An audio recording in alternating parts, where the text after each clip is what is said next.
J'habite une blessure sacrée.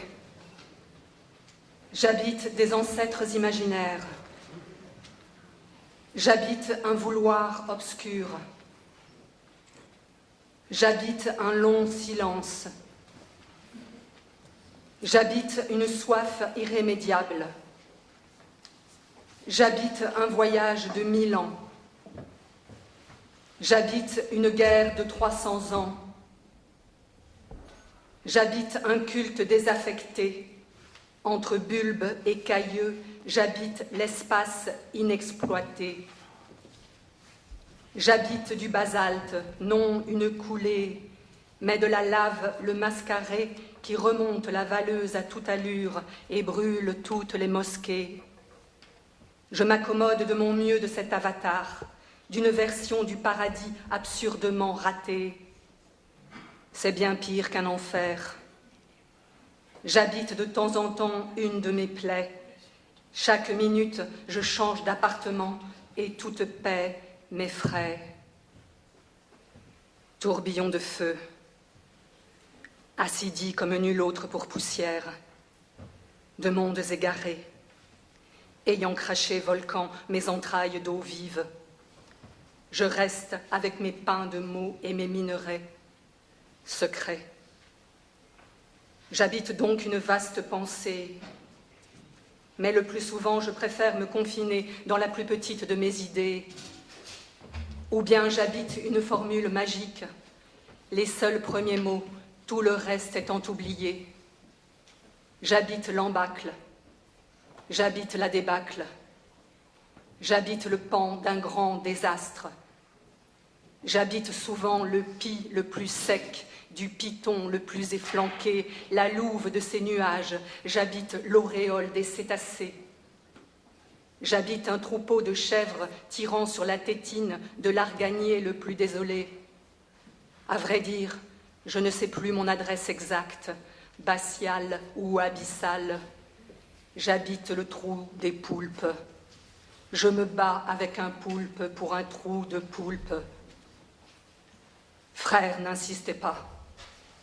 Vrac de varech m'accrochant en cuscute ou me déployant en porona, c'est tout un. Et que le flot roule, et que ventouse le soleil, et que flagelle le vent, ronde bosse de mon néant. La pression atmosphérique, ou plutôt l'historique, agrandit démesurément mes mots, même si elle rend somptueux certains de mes mots. Aimé Césaire, moi laminaire, calendrier lagunaire.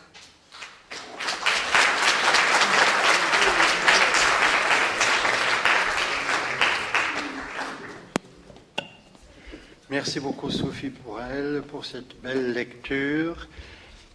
Je vais parler très peu parce que vous êtes venus écouter plutôt les intervenants que moi, président de séance.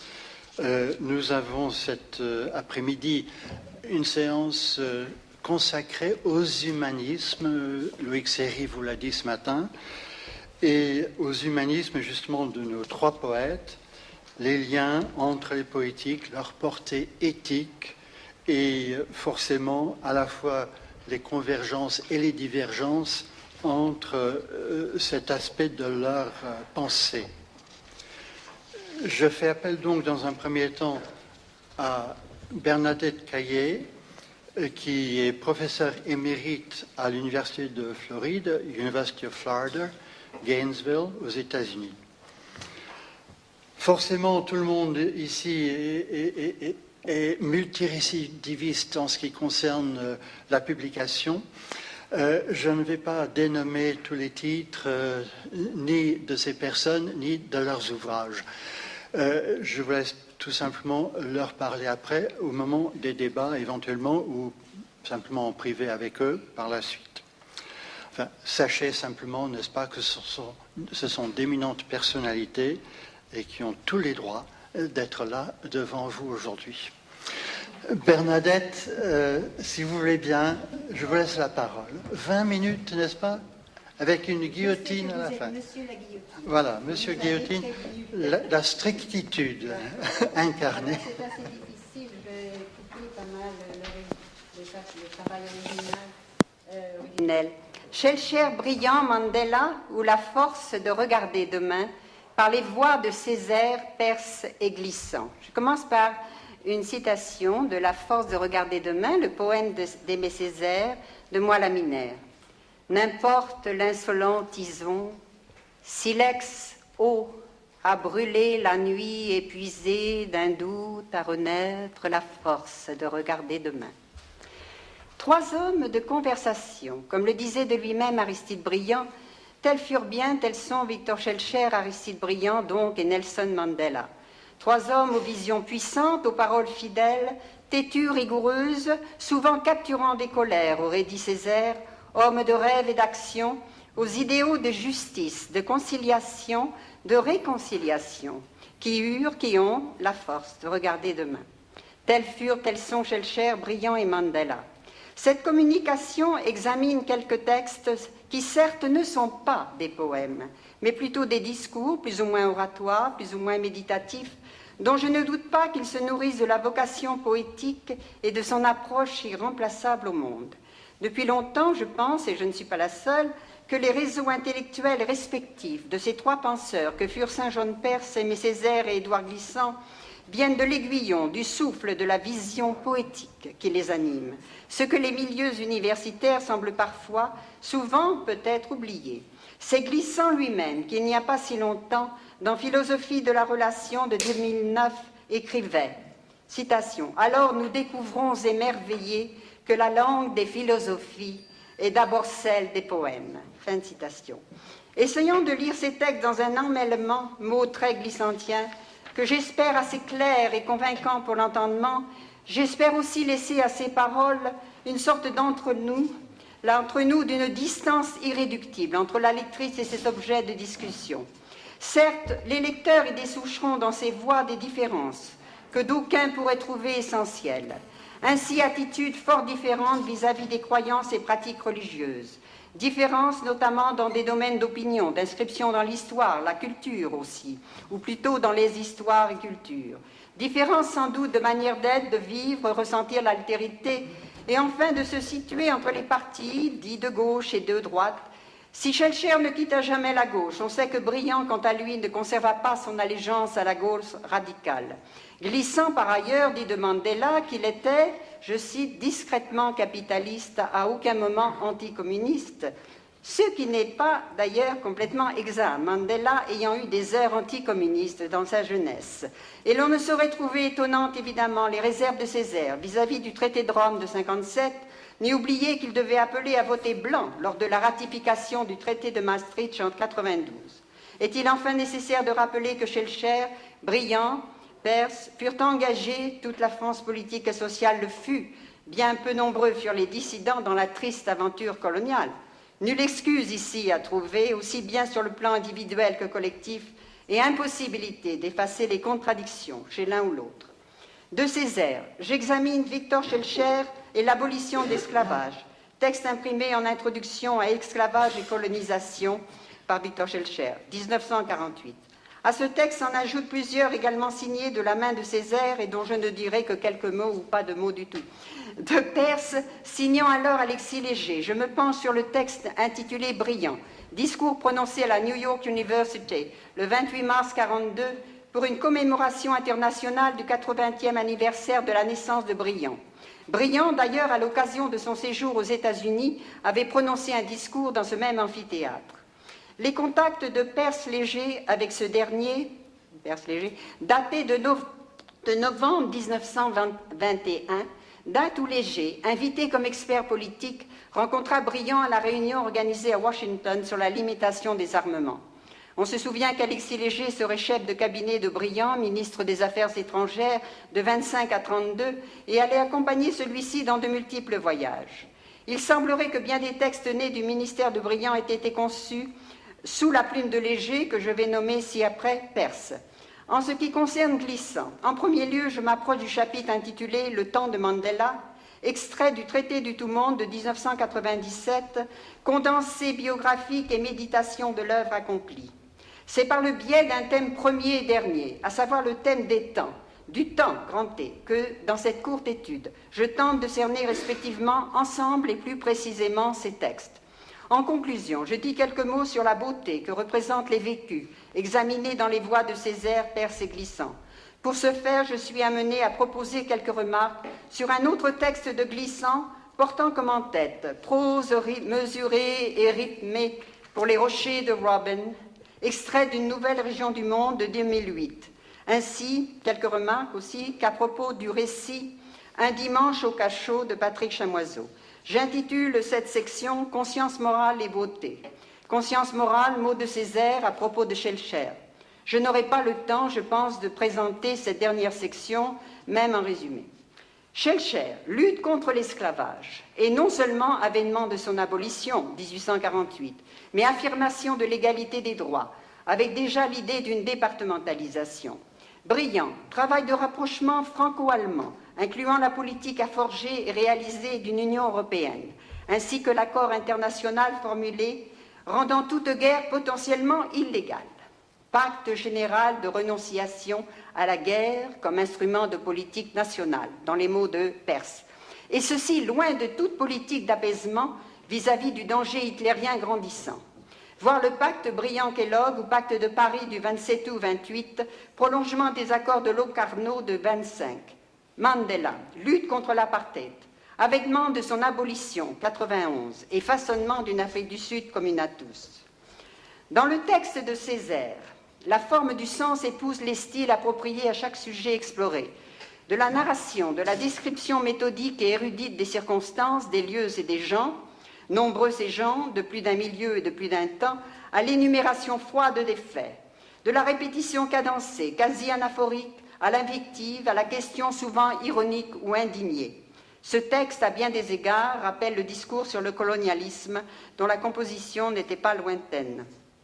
Dès la première page, l'essayiste rappelle en quelques mots que si ceux qu'il nomme les hommes de 48, mal préparés, dit-il, à la stratégie et à la tactique révolutionnaire, n'avaient pas eu sur leur chemin des hommes de regard assez aigus pour se rendre compte que ne pas agir vite, ne pas frapper fort dans le feu et l'éclair de février, c'était se condamner à l'impuissance des lendemains d'inspiration et d'exaltation, que serait devenue l'idée abolitionniste? Aucun doute possible, prononce Césaire, je le cite, l'ordre, grand O, la propriété, grand P, la religion, grand R, plantés à tous les carrefours, eussent tout arrêté. Fin de citation.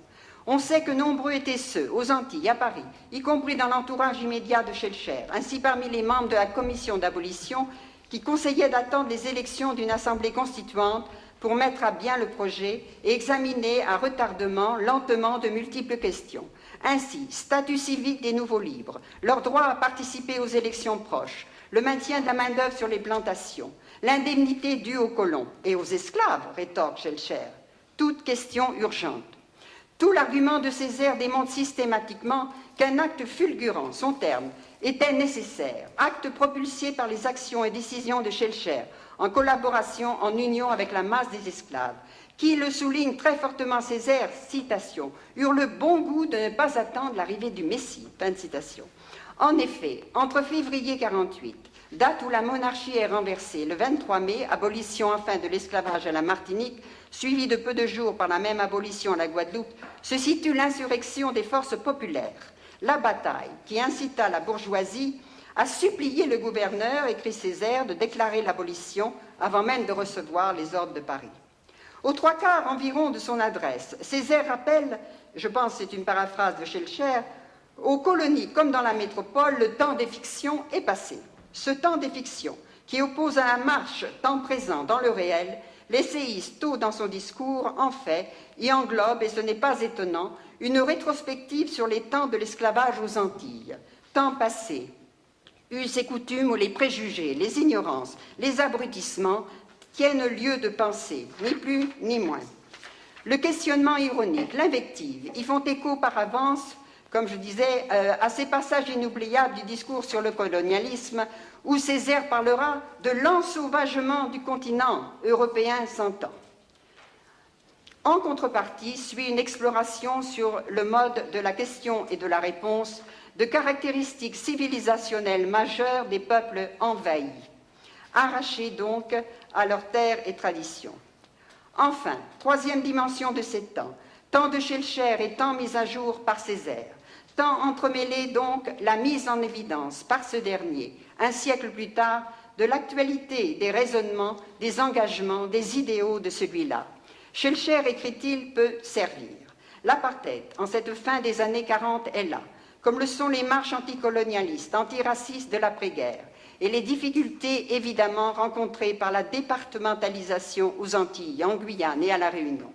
Pour l'un comme pour l'autre, dénonciateur, démystificateur, initiateur d'un vivre mieux, dans les temps de ces 2,48, le temps à venir. À ne pas oublier cependant, Césaire, s'il avait loué chez Schellcher dans un discours de 1945, la conscience, l'honnêteté, le courage, la générosité, par ailleurs, il lui reconnaît, ceci dans un texte de 1951, des manques. Ne pas avoir poussé jusqu'au bout l'analyse de la colonisation, avoir fait du problème colonial un problème social, avoir surestimé la civilisation dite des Lumières et son héritage.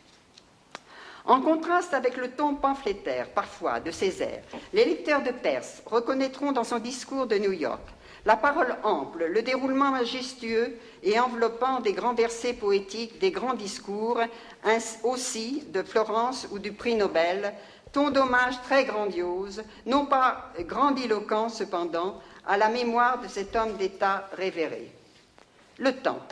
De même que Schellcher, brillant dans les mots de Peirce, sut allier dans la prise en charge de 7 ans idéal et réalisme, capacité de solitude et intérêt pour l'environnement humain, capacité que Peirce considère comme une qualité particulière au créateur. Contrairement à ceux qui voyaient en brillant un assembleur de nuées, l'écrivain écrit qu'il sut marcher au pas de l'empirisme et déclaration capitale pour le propos d'aujourd'hui, je le cite, « Sans jamais perdre pied dans le présent, il gardait prise sur le passé tout en sollicitant l'avenir. » Et l'on connaît la patience de l'homme à qui l'on prêtait cette boutade que dans toutes ses formations gouvernementales, le portefeuille le plus important était toujours réservé au temps. Sachant vivre donc entre mémoire, attention et attente, lui aussi, comme le dit Césaire de Schellcher, voulut saisir les chances de son temps, encourager l'action au moment juste pour éviter le pire, préserver la paix et préparer un meilleur avenir pour tous. Voulu, car Peirce démontre clairement qu'à la clairvoyance, la détermination, la diligence de Briand s'opposèrent les lenteurs ou erreurs de jugement, les luttes de parti, les attitudes pusillanimes de certains. Peirce tient pour la part la plus courageuse de son œuvre ses efforts de rapprochement franco-allemand. Il souligne fortement que les accords de Locarno furent la seule entreprise qui força Hitler à ralentir sa marche de prédateur. En mars 1931, un an avant sa mort, Briand avait réussi à faire renoncer l'Allemagne à un premier projet d'Anschluss. Et s'il avait vécu, soutient Peirce, jamais Briand n'aurait déserté ni abandonné l'application des sanctions prévues contre la violation du pacte rhénan, à savoir l'occupation au printemps 1936 de la zone démilitarisée entre les deux pays. Lié à son entreprise de rapprochement franco-allemand, bien sûr, était sa politique, son espoir de voir se développer une union fédérale européenne douée d'un statut organique, voire son mémorandum du 1er mai 1930. La mort de son homologue allemand, Gustav Stresemann, en 1929, avec lequel il avait partagé le prix Nobel de la paix en 1926, le crash économique, les élections législatives allemandes de septembre 1930, lesquelles, rappelons-le, firent passer le nombre de sièges occupés par le parti nazi de 12 à 107, et évidemment sa propre mort en 1932, empêchèrent Briand de développer son rêve. Mais rappelle Peirce, cette politique eût demandé plus qu'une vie d'homme pour être menée à bien. L'une des grandes leçons que nous a laissé Briand, présentée par Peirce, est qu'il faut à la fois battre le fer quand il est chaud, parer au plus pressé sans jamais toutefois perdre ni l'espoir, ni la vision d'une moyenne, voire d'une longue durée, cela même au-delà de sa propre vie. Laisser du temps au temps. Par-delà les retards, les échecs même de certaines années, comme l'écrirait plus tard Césaire dans un poème de Moelle Laminaire, la victoire est d'offrir à la gourde des germes le sexe frais du temps. Briand affirme Peirce et du futur, dont un jour sera fait ce que nous nommons le présent. C'est dans le titre même de son texte que Glissant met sa méditation sur Mandela sous le signe du temps, le temps de Mandela. À noter, ces pages sont inscrites dans la section du traité du tout-monde intitulée elle-même « Ce qui nous fut, ce qui nous est ». Les lecteurs verront là, et plus ils liront, plus cette impression se confirmera. que pour tous ceux et celles qui sont ou s'approchent de la génération de glissants, le temps de Rolihlahla Nelson Mandela, ou plutôt 7 ans, font partie du vécu de chaque existence. Tant furent immenses la marche et l'influence de cet homme au XXe siècle et désormais XXIe. Mandela, le militant, le prisonnier, fut en nous pour longtemps et continue d'être avec nous, en nous pour toujours, en ses multiples visages d'Africains debout et libérés, certes, mais encore plus d'êtres humains libérateurs. Partagée entre 8 sections d'inégale longueur, la réflexion de Glissant est grandement inspirée par une lecture de l'autobiographie de Mandela, Long Walk to Freedom, commencée en 1974 alors qu'il était prisonnier à Robben Island et terminée après sa libération en 1990, lorsque Glissant écrit « Mandela est président ». Quiconque a lu avec attention « Long Walk to Freedom » aura été frappé par le fait que Mandela, de même que Schellcher et Briand, sut constamment vivre entre un idéalisme des plus rares, oui, idéaliste des plus rares, en 2 mots, la foi dans une entente possible entre les humains, et un pragmatisme à toute épreuve. Bien que le style de Glissant, dans cette narration méditative, suive avec transparence les étapes du parcours de Mandela, commençant par des paragraphes incrustés de longues citations tirées de l'autobiographie, et récitant les horreurs de l'apartheid, laquelle systématisa une ségrégation longue de 3 siècles en un réseau abrutissant et meurtrier, d'interdits pour les communautés non blanches, l'écrivain, par quelques mots infiltrés ici et là avec la subtilité du poète qu'il est, hausse en fait la personnalité de Mandela à un niveau d'humanité rare, quasi magique, dirait-on, si l'on ne craignait que ce mot ne fût saisi dans une trame autre que celle de la pensée poétique qui abreuve le texte. Il n'y a dans le ton de Glissant aucune emphase, aucune exaltation facile ou quelque peu pompeuse du personnage qu'il loue.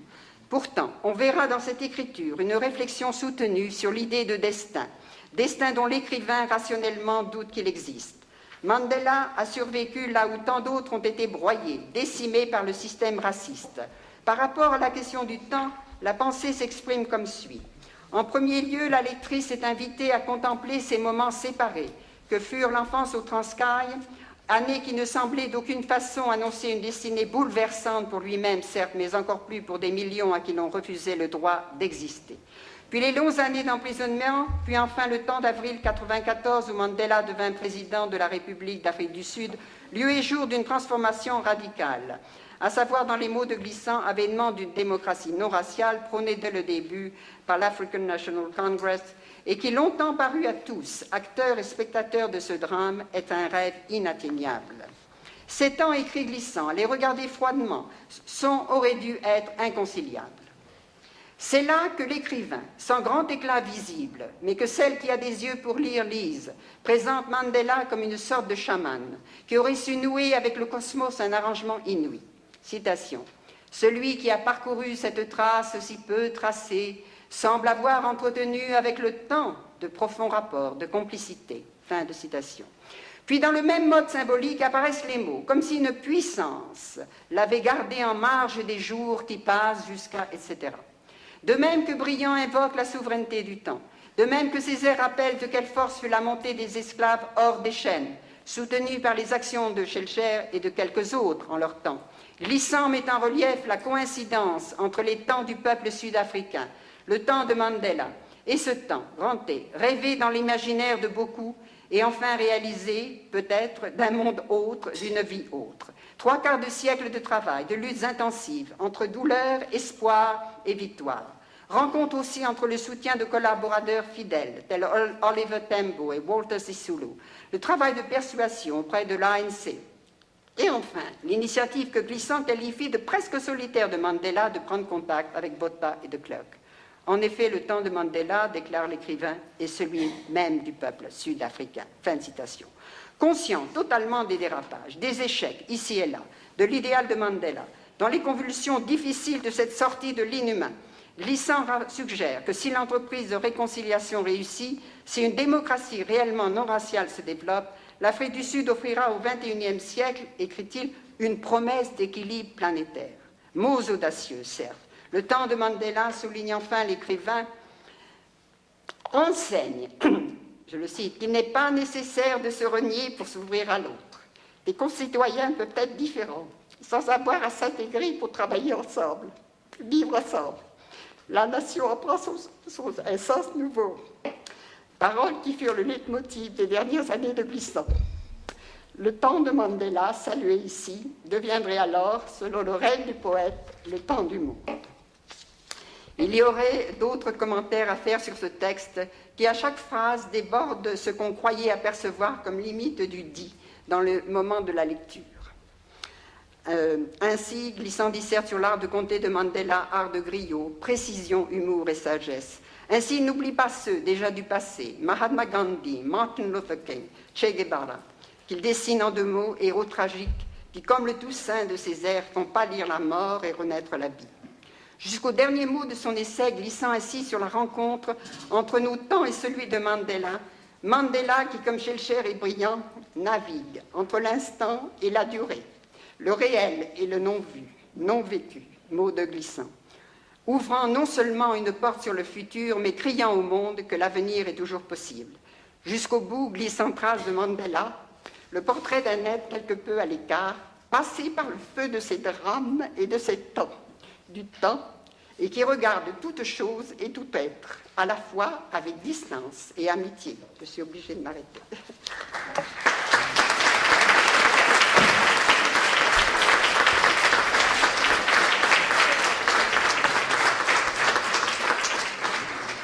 Ben, vous reconnaissez là une véritable prouesse de la part de Bernadette Caillé, n'est-ce pas?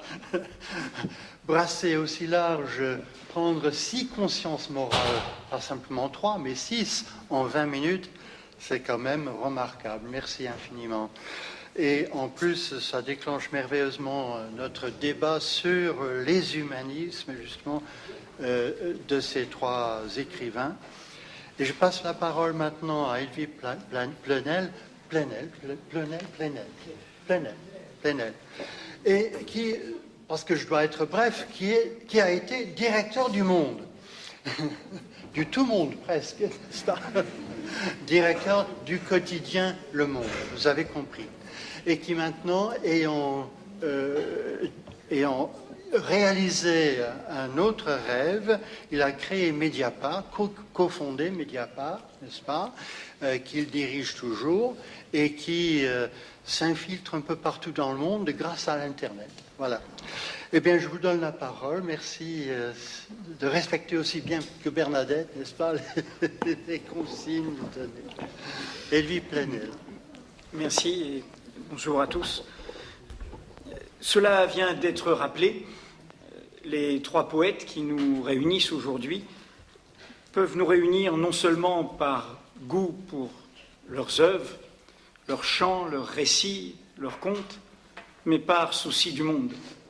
Ils ont en commun, tous les 3, d'avoir accompagné leur œuvre d'une présence au monde, d'un engagement. L'engagement du secrétaire général au Quai d'Orsay, Alexis Léger, Saint-John Perse. L'engagement du Aimé Césaire, communiste, maire de Fort-de-France, fondateur du Parti progressiste de la Martinique, et l'engagement d'Édouard Glissant, militant anticolonialiste, fondateur du Front antillo-guyanais pour l'autonomie, immédiatement dissous et réprimé, victime de la répression, interdit dans son propre pays. Et donc, je voudrais ici offrir une lecture qui est celle de tous, celle de nos lieux communs, et celle donc d'un citoyen qui les lie aussi pour les résonances, mais aussi pour ce souci et cette préoccupation du monde. Et donc je voudrais, à travers eux, vous parler et faire l'éloge du déplacement, de ses détours et de ses inventions. Et pour commencer ce chemin, cette trace ensemble, je voudrais partir d'un lieu qui les rassemble, de la Soufrière à la montagne Pelée, le volcan d'un paysage. Édouard Glissant, vous le savez, sa dernière œuvre, lui qui disait toujours que le propre des poètes est de savoir admirer, d'être généreux dans l'admiration, de ne pas avoir de gêne, de honte à se revendiquer ou à citer d'autres œuvres. Édouard Glissant, sa dernière œuvre, fut donc un hommage à toutes sortes de poètes qui sont aussi bien de profession et d'engagement non pas des poètes, mais des hommes de la cité. Cette anthologie, le vent, la terre, le vent, l'eau, le feu, cette anthologie qui au fond nous fait l'éloge d'une terre vivante, c'est l'image du volcan. Il se trouve, parce que nous sommes tous faits aussi de nos chemins collectifs et individuels, de cette relation du je au nous, que j'ai récemment passé le cap des 60 ans au-dessus d'un volcan, dans la Méditerranée, le Stromboli, en pensant à Édouard justement et à ce legs-là. Le Stromboli, il y a 1000 mètres de dénivelé, c'est comme dit Homère dans l'Odyssée, c'est une île qui flotte, tellement elle est tout de suite surgissante de la mer. Et l'on voit en effet ce tremblement du monde, on le sent. Ce volcan crache, le vent est là, l'eau est juste en bas, le feu est tout près, la terre est vivante. Alors, cette image, ce paysage, c'est celui du passage de ces tremblements, de ces mouvements, de ces métamorphoses. C'est l'envers de paysages immobiles, c'est bien pour cela que les volcans nous fascinent. C'est l'envers de l'idée d'une éternité du monde, d'une fixité, d'une immobilité du monde. Et si je convoque cette image, c'est bien sûr parce que nous sommes ici rassemblés autour de leurs souvenirs, de leurs œuvres, du présent de leurs œuvres, mais parce que nos temps, nous le savons tous, sont des temps volcaniques. Ce ne sont pas des temps de grands mouvements, de grandes tempêtes, de grands soulèvements. Ce sont des temps d'éruption, d'inattendus, d'imprévus, avec tout ce que cela suppose de danger, tout ce que cela suppose de surprise. Le volcan détruit et crée à la fois. Dans cette relation de création-destruction, il y a le feu qui brûle tout ce qui a poussé, tout ce qui a été construit et qui en même temps va léguer une terre des plus fertiles. Nous sommes, nous, aujourd'hui, dans ce présent du monde, dans cet entre-deux du volcan. Le feu des identités fixes, des identités nécrosées, repliées, exacerbées, haineuses, qui peut brûler tout ce que nous avons construit. Et en même temps, cette savoir, cette préscience, que derrière il y a aussi la terre fertile des relations, des identités-relations, à l'inverse des autres. Nous sommes dans l'énigme de cet événement, de ces événements qui nous surprennent de vidéos en manifestations, de unes de journaux en polémiques stupéfiantes. Nous sommes dans ce moment où les poètes nous sont nécessaires, à la manière des devins de l'Antiquité. Sur ce volcan, cet été, je lisais Sophocle et la trilogie dite la Thébaïde de Thèbes, Oedipe roi, Oedipe à Colonne, Antigone. Et cette histoire, qui n'est pas du tout réductible au complexe d'Oedipe de Freud, est une histoire du 5e siècle avant Jésus-Christ, faite par un Sophocle qui est poète et qui est aussi un homme de la cité, qui est aussi un homme engagé dans la vie publique à l'époque, et dont le message, vous le savez, c'est que souvent les voyants ne voient rien. Tirésias, le devin, est aveugle, et c'est lui qui dit à Oedipe, Oedipe qui est tyran de Thèbes, parce qu'il l'a sauvé en s'imposant sauveur, en répondant à l'énigme du Sphinx, et il y a un drame, et Oedipe cherche la cause du drame, et il la cherche où? À l'étranger, les autres. Tout ce qui menace de l'extérieur la cité. Et Tirésias lui dit, le mal, il est en toi, cherche-le. Et quand Oedipe le trouve, c'est-à-dire son inceste, l'assassinat de son père, et ses enfants qui sont ses frères et sœurs, Oedipe se crève les yeux, et lui-même va devenir un voyant qui voit, ou plutôt un aveugle qui voit ce que les voyants ne voient pas. Ce mal qui est en nous. Alors nous sommes dans ce moment-là, dans ce moment des volcans, et des volcans qui sont au cœur de l'événement. Je convoque au passage quelqu'un qui n'est pas dans cette trilogie, mais qu'il connaissait bien tous les trois, et dont l'œuvre est souvent caricaturée, Nietzsche. Vous savez que Nietzsche a écrit à propos des événements, justement, des textes qui parlent de ces volcans.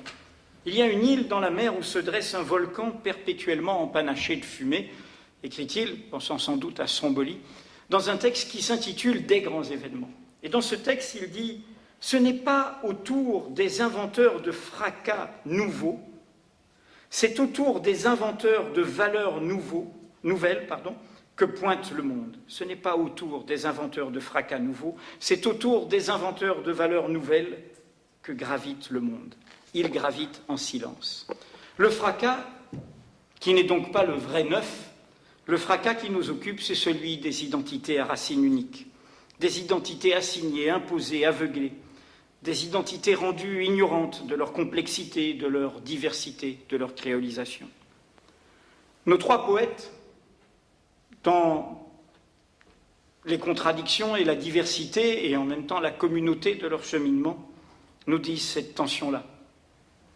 L'identité dominatrice, d'où parle Saint John Peirce tout en l'ébranlant, l'identité revendiquée que dresse Aimé Césaire et l'identité relation qu'invente Édouard Glissant. Et tous trois sont témoins des déplacements qui travaillent l'identité, qui la subvertissent, qui la transforment, tout en la sauvant. Au départ, pour chacun d'entre eux, comme pour nous tous, il y a la menace. Et la menace, c'est celle de l'assignation, de l'identité imposée, de l'imaginaire limité, borné, sans horizon, auquel on se heurte plutôt qu'on arrive à se lier. Cet imaginaire, il ne suffit pas de convier les œuvres de nos amis pour s'en débarrasser. Il est toujours là, il travaille. Et il travaillait déjà à l'époque et parfois pour les meilleures intentions du monde. Quand, par exemple, André Breton, vous le savez, dans le texte qu'il consacre à sa découverte de Césaire fuyant la barbarie européenne, dit « Et c'est un noir qui manie la langue française comme il n'est pas aujourd'hui un blanc pour la manier. Et c'est un noir, celui, etc. etc. » Il voit le noir qu'il oppose au blanc. Mais évidemment, Breton, tout de suite, et c'est un noir qui est non seulement un noir, mais tout l'homme, et qui en exprime toutes les interrogations, toutes les angoisses, tous les espoirs. Lui-même est ébranlé. Mais il a d'abord ce rapport d'assignation. Ça, c'est la version pour le meilleur. La version pour le pire, hélas, nous descendrons de ces cimes, elle est là, par exemple, dans un petit livre documentaire sur une récente campagne électorale. Vous avez le futur président de la République, pour lequel j'ai voté, qui dit au soir d'un premier tour, mais enfin, il faut peut-être aller dans un endroit où il y a plus d'électeurs. Et là, vous avez le futur ministre de l'Intérieur, pour lequel je n'ai pas voté, qui dit, la ligne D du RER, plus tu t'éloignes, plus ça vote FN, Melun, Montreux. Alors là, le futur président dit, oui, mais là ne viennent à notre rencontre. Et là, le ministre de l'Intérieur qui a le réflexe, que des blacos. Le président dit, les petits blancs, ils ne viennent pas. Blacos, petits blancs, l'assignation. Je vous fais rire parce qu'il faut aussi prendre tout ça avec cet humour, cette distance. Mais la question, c'est évidemment une question d'aujourd'hui. Comment sortir de cette assignation mortifère qui saisit de vieux peuples, qui ne voient hier l'autre qu'à travers leur regard et qui ne supportent pas d'être regardés à leur tour. C'est cela qui saisit nos peuples qui n'avaient aucune gêne à se déplacer pour occuper violemment, mais qui se voient remplacés dès que d'autres se déplacent pacifiquement. Remplacer, je n'utilise pas ce mot à hasard, car ce racisme-là vient d'en haut. Ce mot de remplacement, de grand remplacement, est celui d'un intellectuel amoureux du style, de l'écriture, Renaud Camus, une belle langue, et qui a appelé à voter pour le Front National. Comme Richard Millet, de même, est obsédé par le fait qu'il n'est pas le seul, ou plutôt qu'il se sent le seul blanc dans le métro, tout en étant l'éditeur d'une grande maison, la NRF. Voilà comment faire l'éloge du déplacement contre cet enfer, cette obsession, ce fantasme du remplacement. Alors, il faut avoir un point de départ pour voir comment nos poètes peuvent nous aider. Et le point de départ, eh bien, c'est tout simplement ce mot, partir, au croisement de la poétique et de la politique. Vous connaissez ce vers de Saint John Peirce, s'en aller, parole de vivant. lequel Saint John Peirce ne voulait pas voir ou cachait ou essayait de masquer les créolismes de son propre langage. Quand il dit par exemple « Pour moi, j'ai retiré mes pieds », soit s'en aller, partir, ou « Celui qui laque en haute mer », soit appâté, péché. Lequel Saint John Peirce, tout en étant bousculé par ce mouvement, c'était de très grands vents sur la terre des hommes, de très grands vents à l'œuvre parmi nous, tout cela qui l'emporte, lequel en même temps, et Patrick Chamoiseau l'a rappelé tout à l'heure, restait pris dans l'idée de l'assignation de la pureté. Quand Jean Paulhan le conseille, ou lui demande conseil sur un volume qui lui est consacré à la NRF, il répond par un propos qui dénonce par avance le risque d'hybridité, de mélange, de métissage. Un groupement, dit Saint John Peirce, de races diverses, mais toujours de bonnes races, ni bâtardes, ni serviles, fait-il recommandation. De la même manière que quand, dans ses fonctions de poète engagé dans la vie politique, il est interrogé en 1935 par Emmanuel Berle, journaliste qui, hélas, écrira ensuite, venu de la gauche, les discours de Pétain au tout début du vichisme, et notamment la terre, elle ne ment pas, la fixité toujours. Emmanuel Berle l'interroge et voilà comment il raconte cette rencontre. Au milieu d'un monde qui s'abattardit, le premier mot que Léger évoque, c'est le mot race. Une race différente de celle de Paul Valéry ou de Briand, mais qui rappelle quand même l'une et l'autre par sa pureté. L'idée de la pureté, de la fixité, l'idée de l'immobilité, l'idée de ce qui ancre de cette manière. À l'inverse, Césaire, quand il parle du mouvement dans le cahier dont je vous le rappelle, Césaire dresse la négraille debout contre la vieille négritude. Quand il parle de s'en aller, que nous dit Césaire? Partir. Comme il y a des hommes hyènes et des hommes panthères, je serai un homme juif, un homme cafre, un homme hindou de Calcutta, un homme de Harlem qui ne vote pas, l'homme famine, l'homme insulte. Vous connaissez tout ce passage, un homme juif, un homme pogrom, un chiot, un mendigo. C'est-à-dire que je pars, je suis moi, je me revendique, je crie, et en même temps, je viens avec l'autre, je suis l'autre, j'accompagne l'autre, j'échange sans pour autant me renier, sans pour autant me perdre, ce qui sera repris évidemment par Glissant. Et en même temps, dans le moment où écrit Césaire, dans le moment où il crée, qui est le moment des indépendances, qui est le moment où il faut affirmer face aux colonisateurs, un doute, un embarras traverse. Ce doute en témoignent les débats du premier congrès des écrivains noirs, d'une manière très honnête, très loyale, dans un moment qui est d'ailleurs un dialogue, une conversation, une interpellation entre Césaire et Senghor autour du métissage.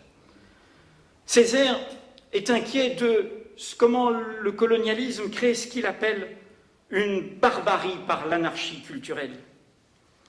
Il est inquiet, au fond, d'un moment où la mosaïque culturelle ne crée pas une unité. La civilisation ne sent pas le corps étranger, car il n'est plus étranger. Il rêve encore d'une unité qui ne soit pas cette relation et cette tension et ce mouvement des parties qui la composent. Et il le rêve par rapport à ce sentiment de quelque chose qui ne fait pas relation, ce qu'il décrit, chose de blanc, manière de blanc, chose que côtoie le peuple indigène, mais sur lequel le peuple indigène n'a pas puissance. Dans la discussion, il sent bien la difficulté. Il revient sur la question du métissage. Il s'inquiète qu'on puisse tirer de son propos la quête d'une pureté. Il dit il n'y a pas de civilisation pure, il y a des civilisations d'emprunt. Il ne saurait y avoir de civilisation pure. Et en même temps, dit-il, quand on dit métissage, cela ressemble à une chose qui reste extérieure, donc une chose non intégrée. Il y a dans ce dialogue, dans cette conversation sur l'interpellation de Senghor, une question qui dit ce moment qui est celui de la négritude et des indépendances. Ce moment où, au fond, face à ce pouvoir qui a créé l'assimilation, c'est-à-dire mot que l'on retrouve hélas dans nos discours aujourd'hui en France, ce refus au fond de l'autre comme tel, ce refus de la différence, cette quête d'abord de la similitude, de l'assimilation à soi, il y a en même temps ce désir de rupture par l'affirmation de soi. À l'inverse, Glissant, dans Soleil de la conscience, l'un de ses textes de jeunesse, dit ce moment de passage entre la Martinique et la France, où il est engagé dans une solution, dit-il, française, dans une solution qui le déplace. Et c'est là qu'il dit « Je devine peut-être qu'il n'y aura plus de culture sans toutes les cultures, plus de civilisation qui puisse être métropole des autres, plus de poètes pour ignorer le mouvement de l'histoire. » Et c'est là qu'il dit surtout ceci. Et déjà inscrite dans l'effort qui m'est particulier, je ne peux plus nier l'évidence que voici. À savoir qu'ici, par un élargissement très homogène et raisonnable, s'impose à mes yeux littéralement le regard du Fils et la vision de l'étranger. Le regard du Fils et la vision de l'étranger. Et donc, la sonde de Glissant n'est pas celle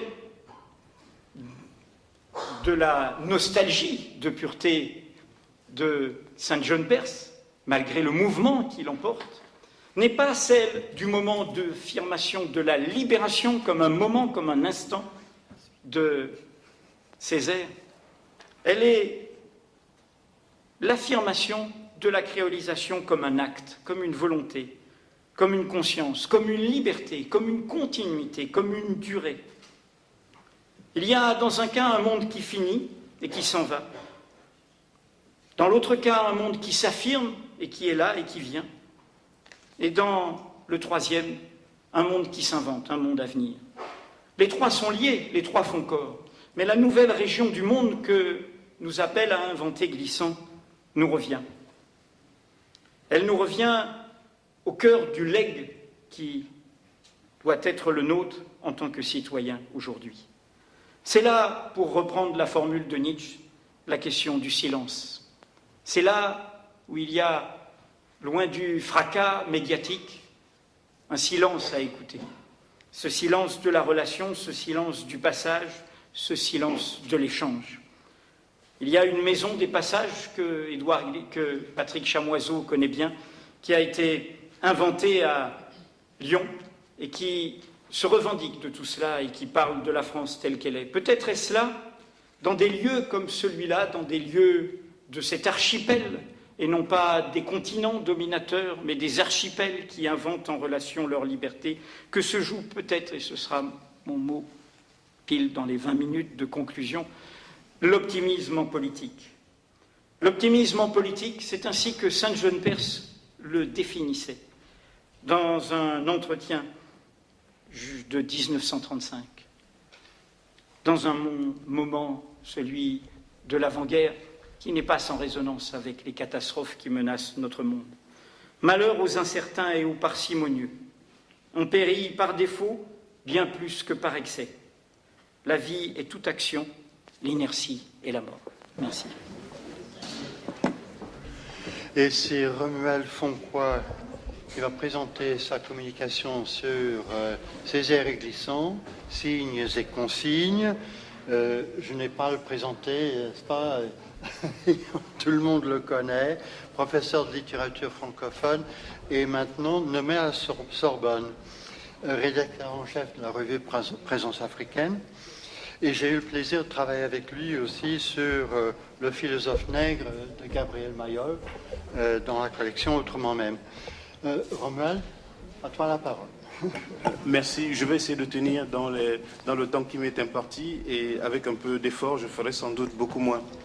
Alors, lorsqu'on m'a demandé de présenter une communication à cette conférence, j'avais proposé justement signes et consignes à partir d'une idée qui était très simple, qui était celle de la gare.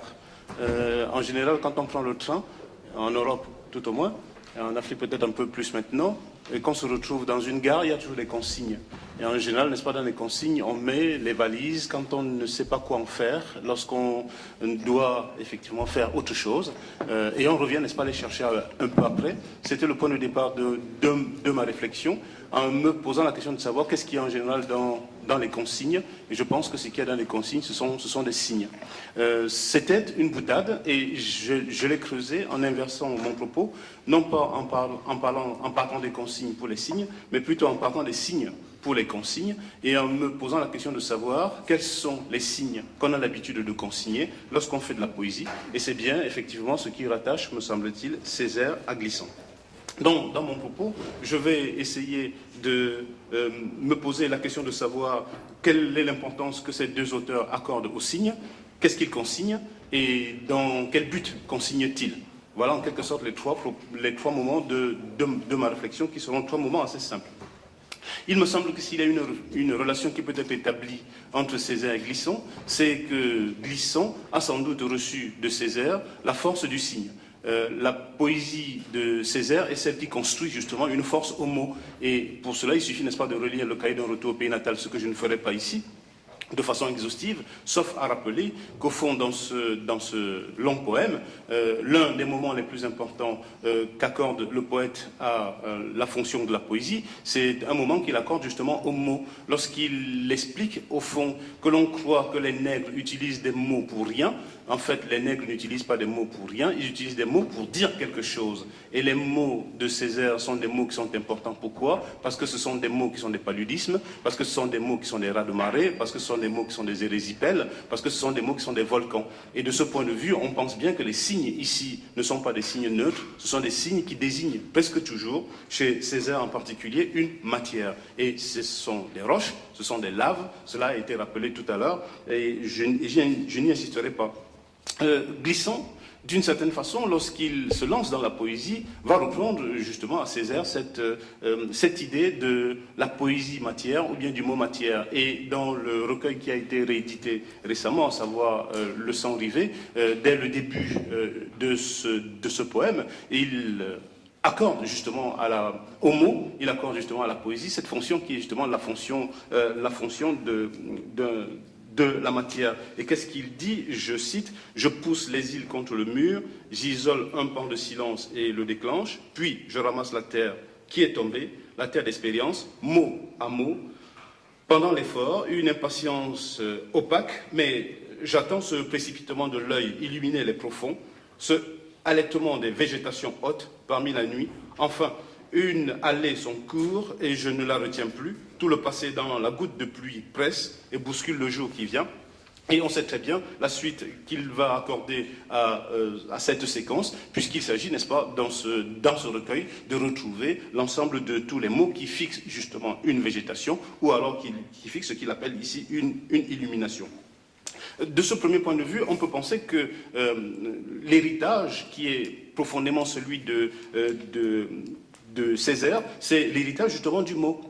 Et en ce sens-là, on pourrait penser que le mot, c'est bien celui qui va permettre de cadastrer, c'est bien celui qui va permettre d'exprimer les phéromones, c'est bien celui qui va permettre d'exprimer une géographie. Je ne vais pas insister effectivement sur l'ensemble des éléments que l'on peut retrouver derrière ces mots. Est-ce que ces mots sont des mots français? Est-ce que ces mots sont des mots créoles? Est-ce que ces mots sont des mots romantiques? Est-ce que ces mots sont des mots surréalistes? Ça, c'est l'ensemble effectivement c'est la série de questions, n'est-ce pas, que je laisse ici absolument ouverte et sur laquelle on pourrait revenir. Je voudrais aller très vite et me poser la question de savoir, au fond, qu'est-ce qui est consigné à travers le mot, à travers le signe. Alors ce qui est consigné, je crois, à travers le signe, à travers le mot, c'est d'abord une explosion du silence. Cela a été dit tout à l'heure et je le reprendrai absolument à mon compte. La particularité de la poésie de Césaire et un peu plus tard de celle de Glissant, c'est de faire exploser justement le mutisme. C'est de donner justement un corps à ce mot, c'est de faire justement que le mot fasse exploser la notion du silence. À travers le mot, l'esclave parle. À travers le mot, d'une certaine manière, le poète exprime un monde qui est un monde inconnu, qui est un monde invisible. On l'a déjà dit tout à l'heure, et le cahier d'un retour au pays natal est peut-être celui au cours duquel un poète donne justement sa valeur aux mots. Mes mots, ma bouche sera la bouche des malheurs qui n'ont point de bouche, vous le savez très bien.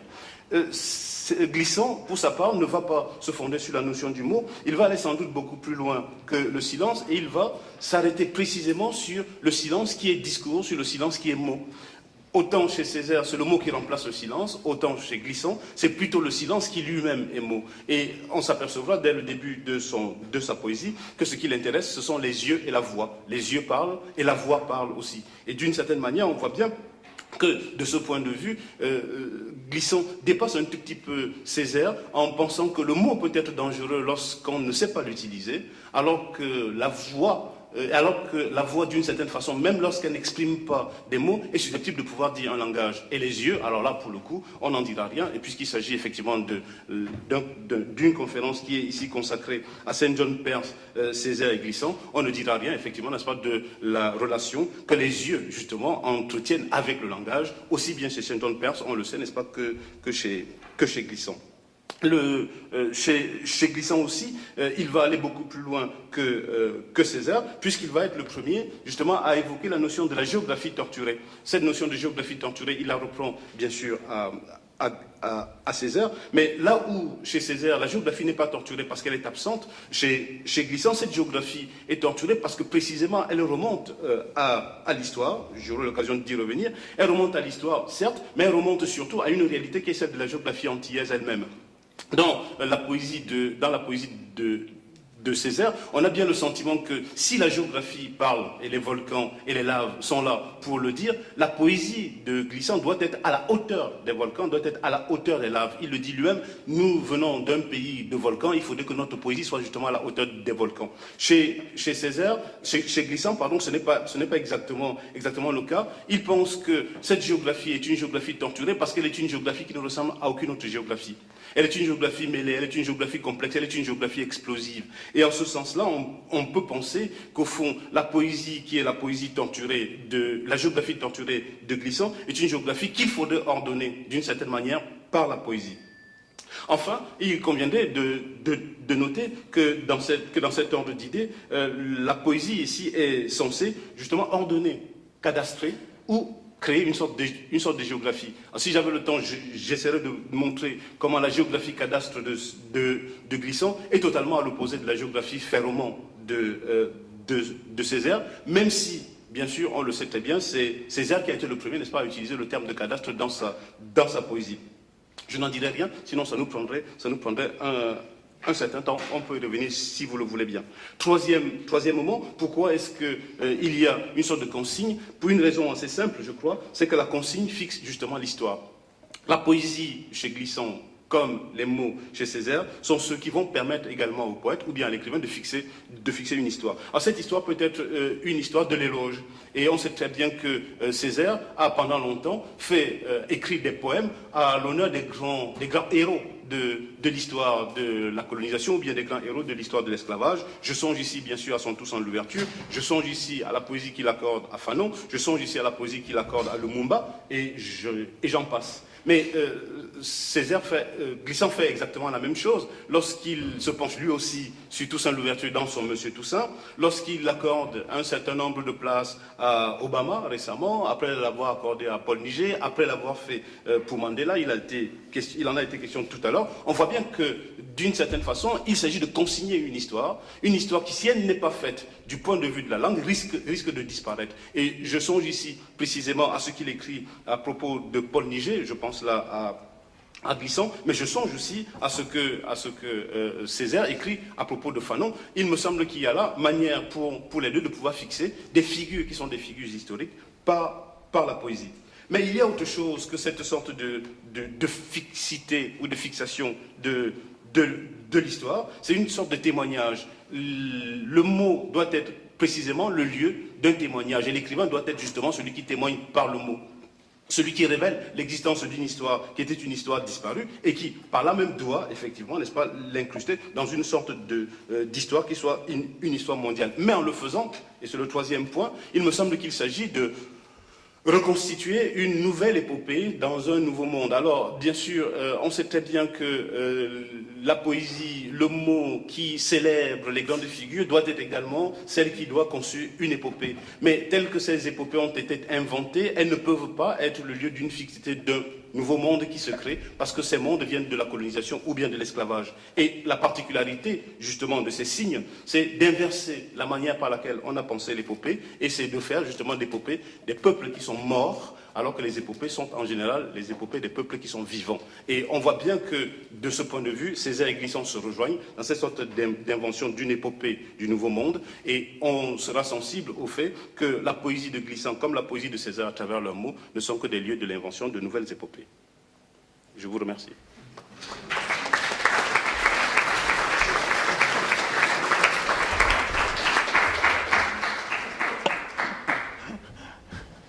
Bon, Romuald parle trop lentement, n'est-ce pas? C'est pour ça qu'il n'a pas rempli ses 20 minutes. C'est très bien. Merci beaucoup, Romuald. Et on va demander maintenant à Isabelle, n'est-ce pas, de nous faire l'honneur de lire des extraits de temps, tout ça. Merci.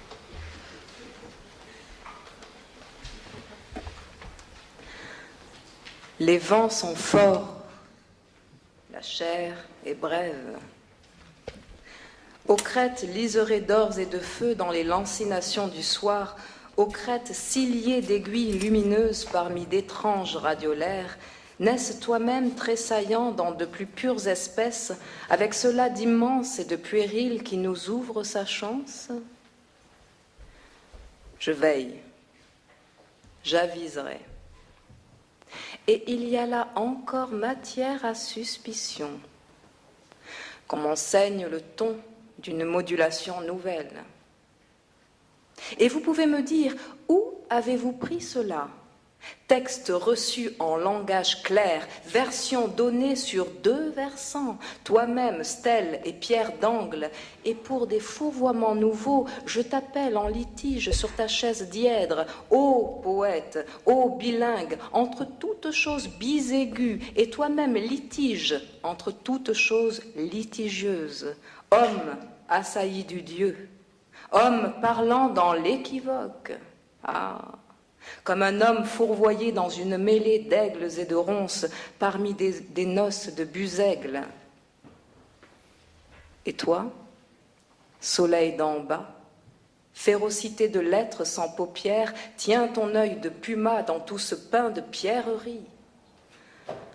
Hasardeuse l'entreprise où j'ai mené la course de ce champ.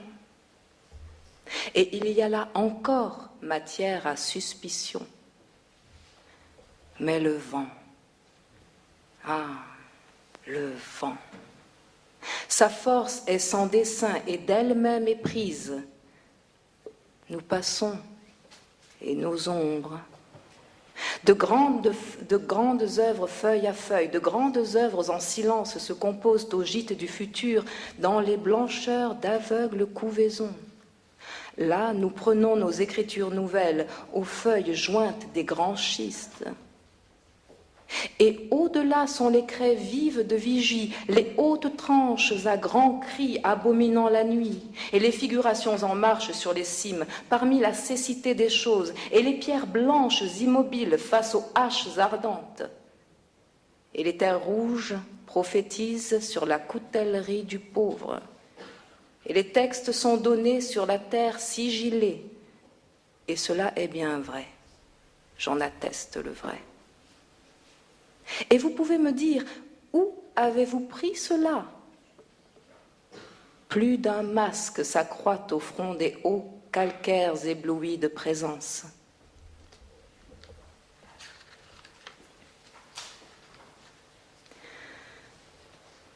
Et le poète aussi est avec nous, sur la chaussée des hommes de son temps, allant le train de notre temps, allant le train de ce grand vent.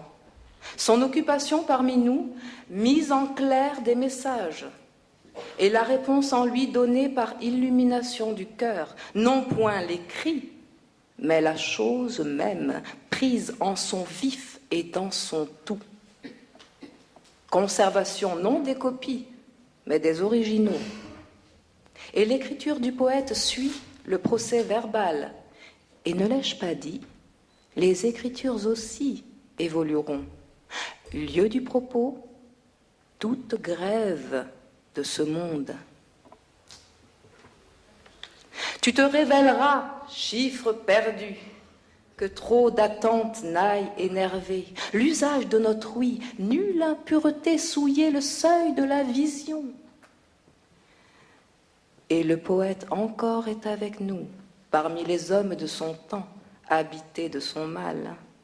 Comme celui qui a dormi dans le lit d'une stigmatisée, et il en est tout entaché, comme celui qui a marché dans une libation renversée, et il en est comme souillé, homme infesté du songe, homme gagné par l'infection divine, non point de ceux qui cherchent l'ébriété dans les vapeurs du chanvre, comme un site, ni l'intoxication de quelques plantes solanées, belladone ou jusquiam, de ceux qui prisent la graine ronde d'ologie mangée par l'homme d'Amazonie, yagué, liane du pauvre, qui fait surgir l'envers des choses, ou la plante pilue, mais attentif à sa lucidité, jaloux de son autorité et tenant clair au vent le plein midi de sa vision.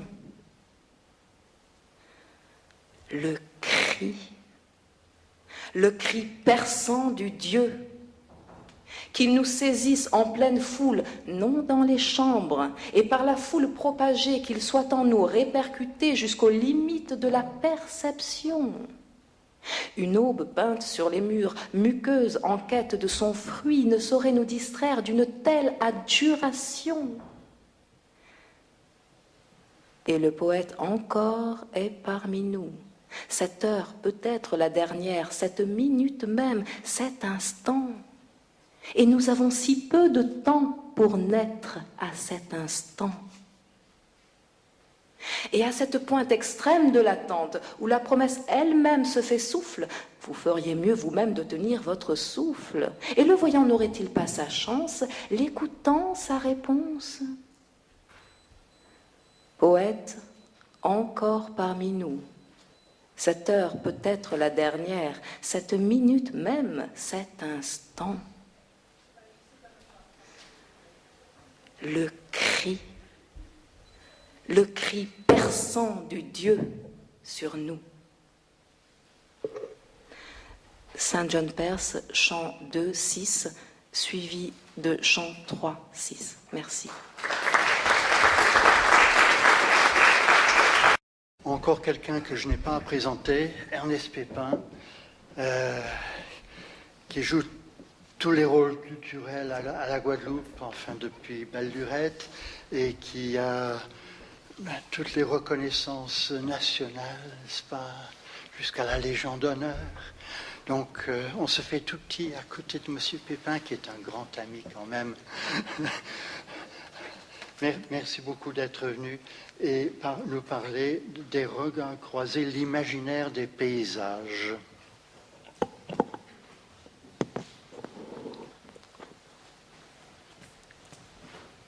Toute poétique se meut dans le temps et l'espace où se déroule son chant. Cependant, l'espace, ou plutôt le traitement de l'espace, n'est pas neutre.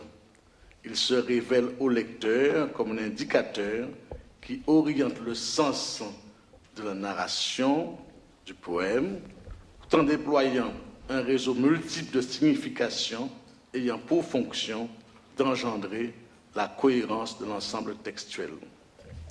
À ce titre, l'espace enracine ou déracine le récit dans un lieu ou dans des lieux divers et exhibe la relation que veut établir l'auteur à travers personnages et paroles. Toutefois, avant d'aborder l'analyse de l'espace dans la littérature et la poétique antillaise, il convient de situer le cadre dans lequel elles peuvent s'inscrire en tant que production singulière émanant de deux foyers, la Martinique et la Guadeloupe, marqués par la dimension coloniale de l'histoire et par la géographie. Littérature, dirais-je, en excès par rapport à la modestie de l'espace insulaire et comme un débordé d'une conscience collective dont la structuration doit à de multiples ancrages. Toujours un incident et des ailleurs s'y entrechoquent pour dire la postulation d'un univers invalide qui veut s'ériger en valeur. Il s'agit donc pour cette littérature de combler un manque, de résoudre une fracture, d'explorer une faille afin de rejoindre, par-delà les fausses cécités, la plénitude signifiante d'une relation gratifiante à soi-même et surtout au monde.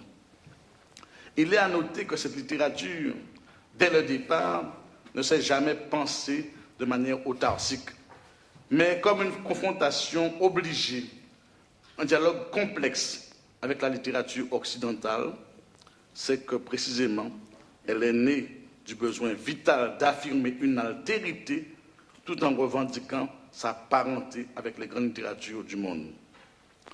Quelque chose de l'ordre de l'écarteler, du déchirer, l'habite, alors même qu'elle aile à la réconciliation, au moment même où elle se proclame marqueur d'identité, elle se dissout dans le vaste océan de l'écrit littéraire.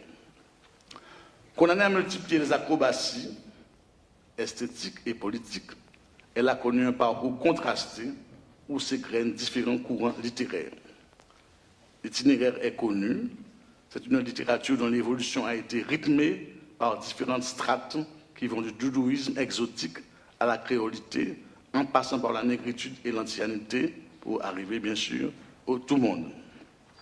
Il n'est pas inutile de rappeler le traitement de l'espace dans chacune de ces strates.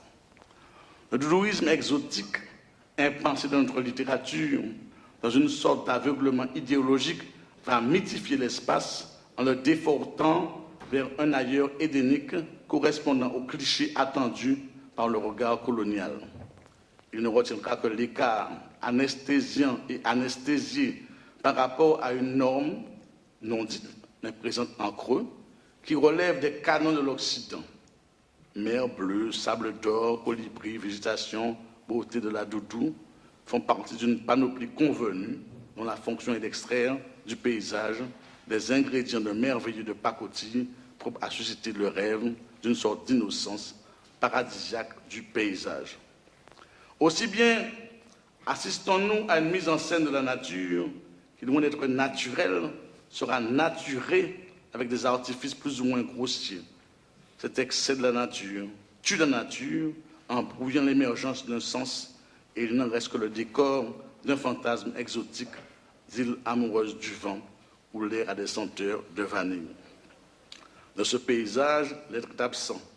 Dans sa dimension humaine, sociale et historique, il devient le reflet accommodant d'une réalité vidée.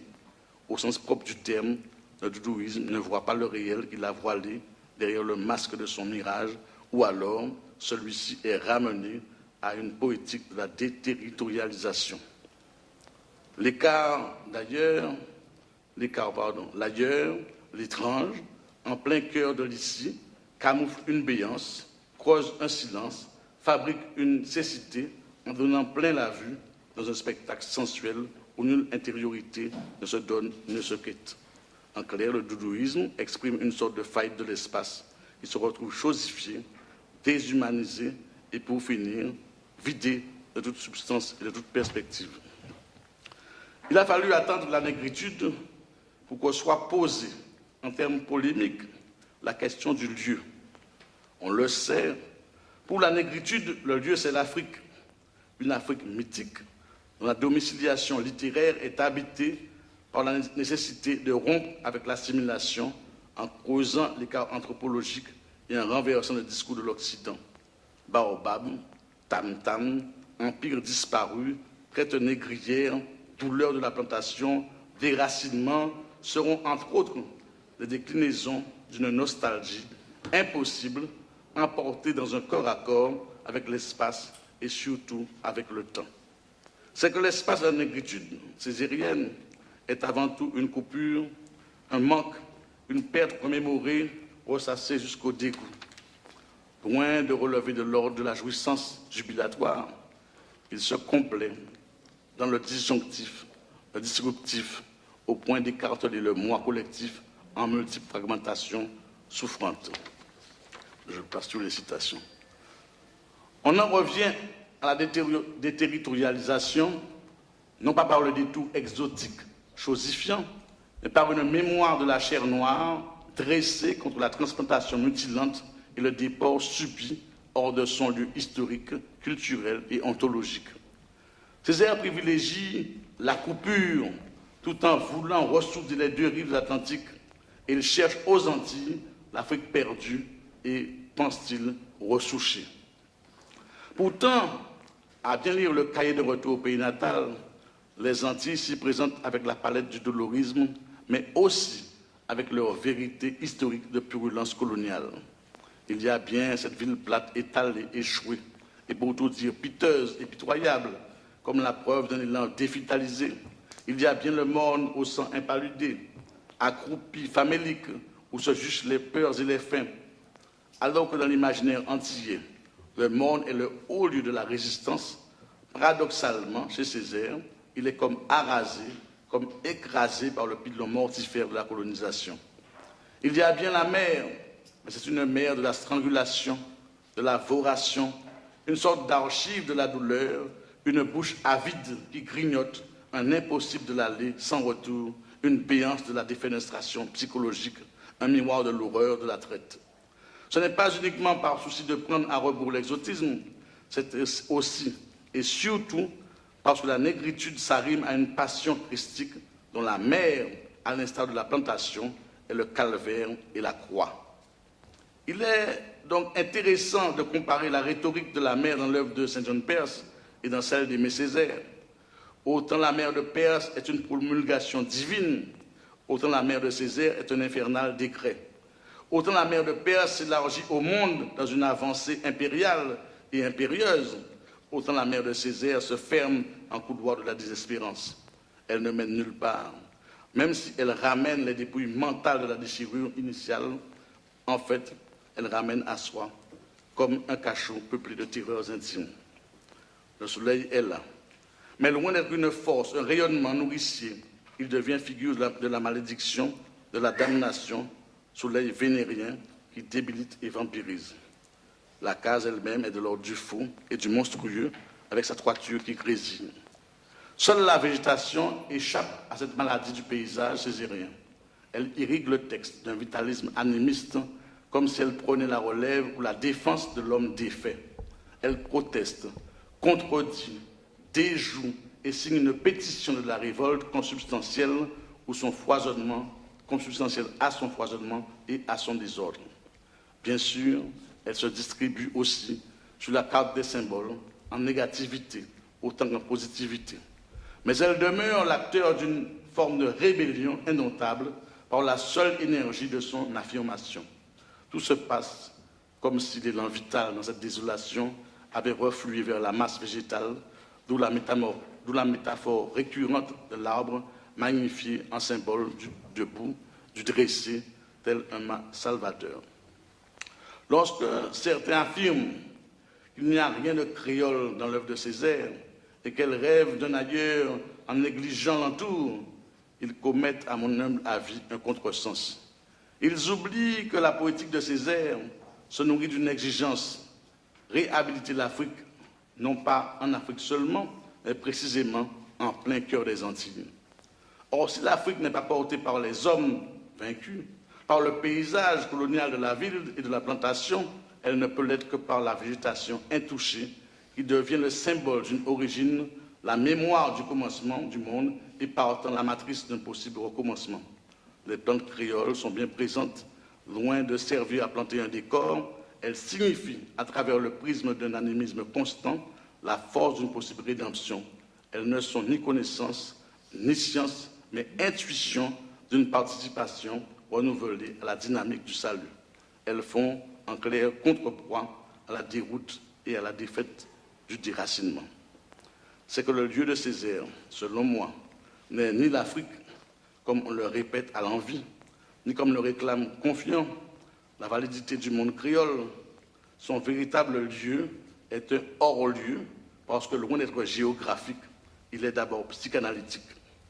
Il suffit pour s'en rendre compte de suivre avec attention les images de l'enfermement, de l'explosion, de suivre avec attention de la neuve éclosion, de la rédemption, du salut, de la libération.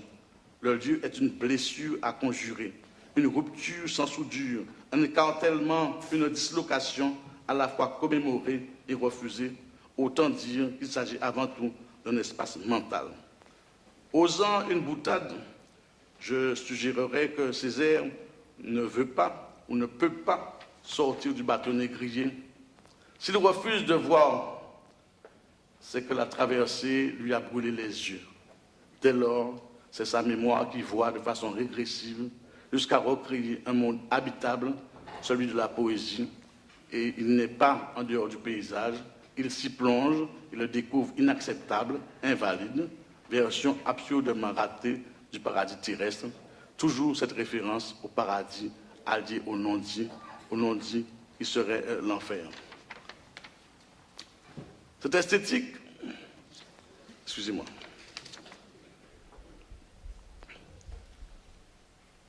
alors, cette vérité est limpide. Elle s'apparente à cette affirmation de Jean-Paul Sartre. L'important n'est pas ce qu'on a fait de nous, l'important est ce que nous avons fait de ce qu'on a fait de nous. L'important est cette germination contrariée, rusée, obstinée, qui font d'une culture constamment en gestation, en bifurcation, en détour, en ramification. Elle s'est créée son espace et le créant, elle modifie les espaces du monde. L'espace devient alors le centre d'une poétique et la poétique d'un décentrement des histoires. Vous avez reconnu là, évidemment, des propos qui concernent Édouard Glissant. Dans la Lézarde, que l'on peut lire comme un itinéraire, une initiation, une traversée vers soi-même, un allant et un élan, le paysage s'érige en personnage signifiant. Il y a simultanéité et concordance entre le fait de remonter le cours de la Lézarde et celui d'entrer dans l'éblouissement de la conscience, lequel est lié à un meurtre, c'est-à-dire à un écoulement de sang. Une esthétique du paysage est ici déployée, avec des moyens nouveaux, non exotiques, puisque le paysage se vit aussi comme un monde intérieur, à la fois subjectif et objectif. Cette esthétique devient plus maîtrisée, plus organisée, moins lyrique, en somme, dans le IVe siècle, où se mettent en place le monde du marronnage, la plaine de l'accommodement rusé, l'introduit une créolisation annoncée sous le monde de l'entremêlement de l'indistinct. Alors, on me fait signe, je serai obligé de... Il me reste 5 minutes. Bon, d'accord. Alors, 5 minutes, on essaiera. En conclusion, qu'est-ce qui, dans les œuvres d'Aimé Césaire, de Saint-John Perse et d'Édouard Glissant, font sens au regard de l'espace? Il me semble que pour répondre à cette question, il faut d'abord sonder les intentions poétiques de ces différents auteurs. Aimé Césaire surgit d'un monde invalidé du fait de la colonisation, ne pouvait entretenir avec l'espace des relations gratifiantes. Il est dans la posture d'un Caliban, il se fait fort de dénoncer le monde forgé par Prospero. Un monde inconfortable où la laideur imprime sa marque infamante et transforme le réel en paradis absurdement raté. L'espace signifie la damnation du colonisé et se délite dans des pans sordides d'un effondrement total, hormis les trouées qu'autorisent les clignotements du passé ou parfois même les rêves et la douceur. Nous sommes dans le cadre d'une refondation du monde de l'homme qui est postulé. Il y a 2 registres majeurs chez lui, l'espace dévitalisé, celui d'un espace revitalisé selon les lois internes. Je voudrais ici évoquer la poétique de Saint-John Perse. Elle est d'un ordre tout différent, même si l'on retrouve chez l'un ou chez l'autre la même solennité et la même cathédrale du langage. Poétique de l'errance, mais aussi poétique de l'expansion, comme s'il s'agissait de mesurer la crue du monde, où l'histoire de la géographie prend la part de la surabondance. À l'énergie survoltée d'un Aimé Césaire, Saint-John Perse semble proposer une densité qui amasse le divers dans les moindres détails. Rien n'est oublié, ni les souvenirs d'enfance, ni les vents, ni la mer, ni les pluies. Le tout dans une célébration qui érige le paysage en affirmation majeure.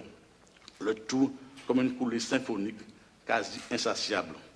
On y entend l'écho des profondeurs et l'on y perçoit les vibrations de l'étang. D'où ce sentiment que Perse précipite autant qu'il étale. comme si la parole devait saturer le monde en exprimer la prolifération. Le lyrisme et le baroque projettent un mouvement qui est autant celui de l'esprit que du paysage, l'un et l'autre confrontés à des puissances sensibles, également surréalistes. Si j'ai placé Perse entre Césaire et Glissant, c'est qu'il me semble que, contrairement à la chronologie, Perse a un trait d'union qui relie les deux. Perse amorce le frémissement du monde et Glissant poursuit une pensée non totalitaire du monde. L'élaboration de cette pensée vient d'un espace, la Caraïbe qu'il fallait déchiffrer, j'ose dire instituer, la Caraïbe matrice de toutes les intuitions qu'il allait dériver et dévirer vers le tout-monde, avec bien sûr les pensées de la trace, de l'archipel, du détour, du gouffre, avec bien sûr tout ce qui concerne la relation, qui est un terme essentiel chez lui, et qui va nous faire aboutir à l'idée qu'il est l'homme de la synthèse et également l'homme du dépassement. Je vous remercie.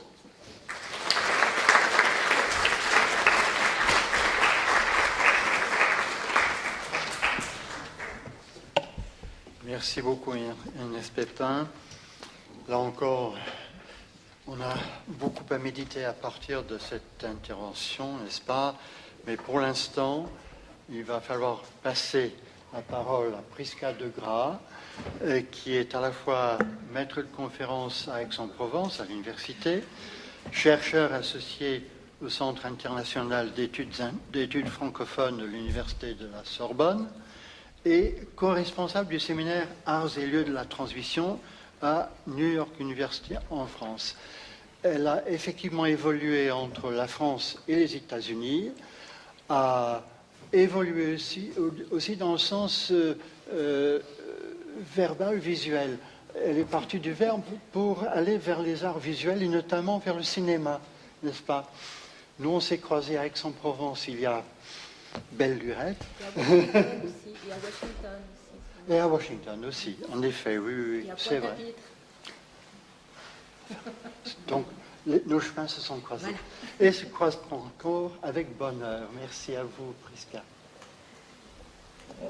Alors, je vous rassure tout de suite, mon cher président, et vous aussi, ma communication fait très exactement 19 minutes. Voilà. Je ferai précéder cette communication d'une très brève note liminaire obligée en forme de rappel historique à laquelle je tiens particulièrement. Lorsque j'invitais Édouard Glissant à venir faire une série de conférences à l'université de Louisiane à Bâton Rouge, où j'étais alors un tout jeune enseignant-chercheur, je ne me doutais pas qu'il passerait en terre américaine de si longues années. J'enseignais ces années-là un graduate seminar, un séminaire de 3e cycle, sur l'œuvre d'Édouard Glissant, et j'étais membre du comité directeur du Centre d'études françaises et francophones de Louisiana State University à LSU, centre dont Édouard Glissant prendrait plus tard la direction. Mes étudiants et moi-même avons accompagné les premiers pas d'Édouard Glissant dans ces Amériques-là, ce sud de l'Amérique du Nord, dont il découvrait la singulière saveur après en avoir approché la dure complexité dans les romans de William Faulkner. L'enthousiasme de mes étudiants est bien sûr le mien.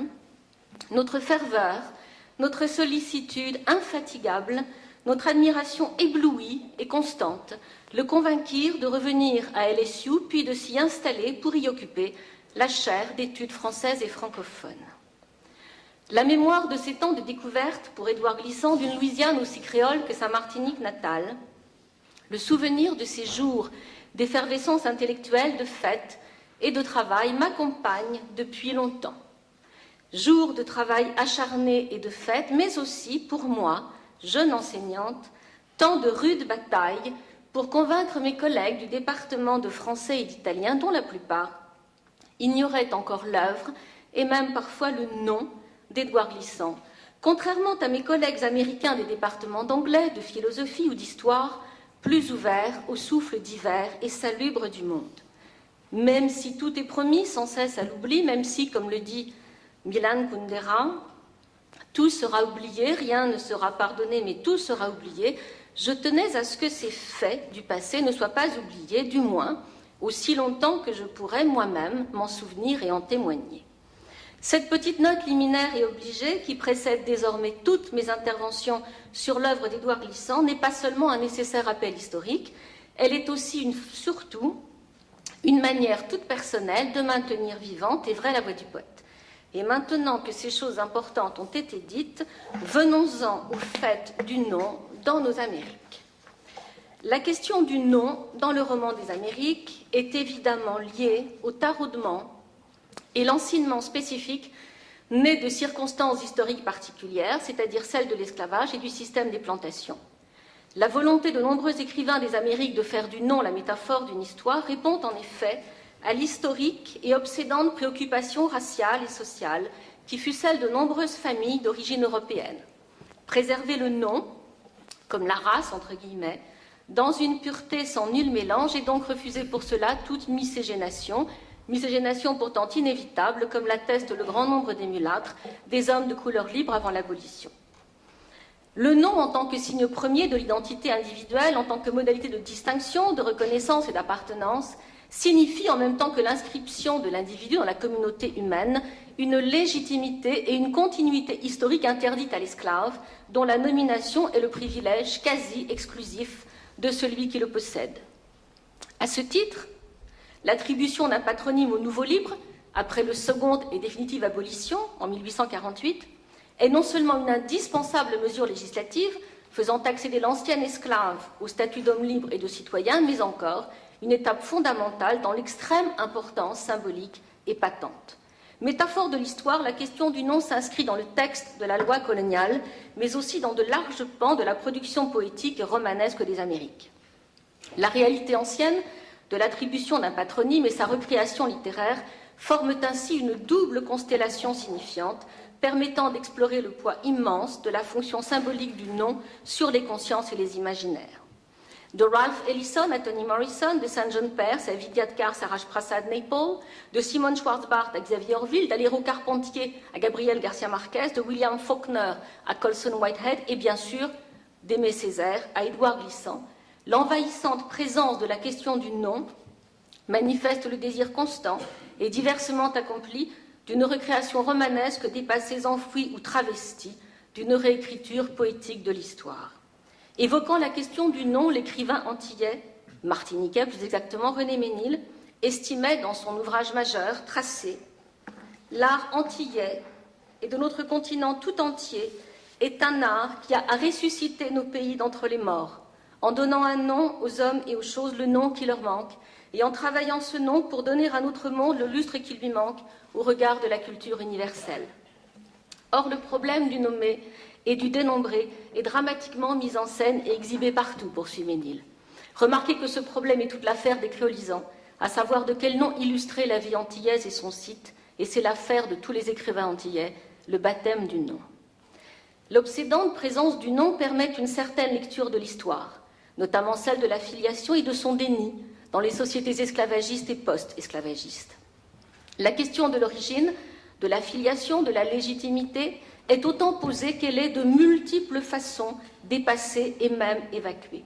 Cette obsession américaine au sens large du nom, semble être souvent autant la preuve d'un manque et d'une blessure que celle d'une stratégie singulière qui fait du nom, non l'espace circonscrit et emblématique d'une absence douloureuse, mais le territoire neuf d'une liberté sans limite, celle de l'imaginaire poétique.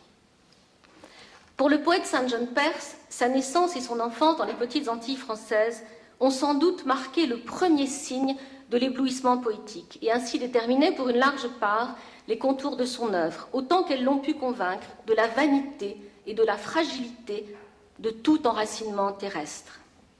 Elles l'ont aussi, semble-t-il, voué à une solitude parfois qualifiée de hautaine, que ses nombreuses amitiés, notamment américaines, durant son exil aux États-Unis, puis sa notoriété après qu'il eut reçu le prix Nobel de littérature, ne rompront jamais tout à fait. Dans une lettre à sa mère, St. John Perse écrivait de Chine en 1917, et l'on sait que toutes les lettres que contient le volume des œuvres complètes de la Pléiade ont été réécrites, mais bon, je la prendrai comme lettre authentique. Perse écrivait donc à sa mère « Toujours entre nous, cette sensation de distance et tout autour de moi l'espace, tant d'espace qui se fait épaisseur et durée. J'y pense malgré moi en chevauchant solitairement dans les grandes plaines de l'Euse des environs de Pékin, dépeuplées par l'hiver. Peut-être la notion d'espace se confond-elle un jour avec celle d'insularité, où, pour un Antillais né, s'abîme toute solitude. » St. John Perse, Antillais né, mais étranger sur toute rive de ce monde, se proclama toujours profondément français, comme il ne cessa d'affirmer que son origine était d'Atlantique, que cet Atlantique soit celui de la Celtie ou des Indes occidentales, le laissant ainsi tout tourner vers cet ouest, qui est aussi celui des Amériques dans lesquelles il s'inscrit profondément.